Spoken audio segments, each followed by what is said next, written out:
কাকে মনে হয় যে ভাই গেছিল সবাই গেছিলাম। হ্যাঁ টিম আপনার টিম সবাই তো যান সবখানে। আমার নাম মেহেদি হাসান রাসেল। আমার নাম রাসি। হ্যাঁ বগুড়া জেলা ছাত্রদলের সিনিয়র সহসভাপতি, বাসা ঢলুয়া। সাংবাদিক কেমনে এই ভাই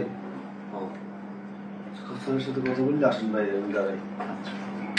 রে ভাই আমি একটা কাজ করি বুঝছে, কাজটা হয়েছে স্যার ওই যে ফুলজুরির ওইটা আপনি যারা জানেন আমি আর আরিফ কেনা কাজ আমার বুঝছে ছোট ভাই দলুর কাছ থেকে।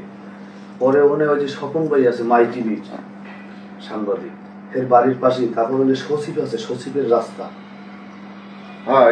সচিবের রাস্তা। সচিব স্যারের সাথে আমার সাথে 2 বার কথা হয়েছে। ওনার সাথে জিজ্ঞেস করে করছি, কাছে ওয়েট করছি। এখন হচ্ছে স্যার ওই যে আপনার ইটা ওই যে রাস্তা শেষ কোথায় যে মিলিং যে গুঁড়োটা লাগে না, গুঁড়ো একেবারে। সেটা তো ওইটা সেটা আমার কাছে বলবো, ওরা আমার এখানে আছে তুমি কথা বলবো সেটা না। ওইটা গুঁড়োটা নেওয়ার পর ওখান থেকে আবার কালকে মনে হয় যে ভাই গেছিল। সবাই গেছিলাম।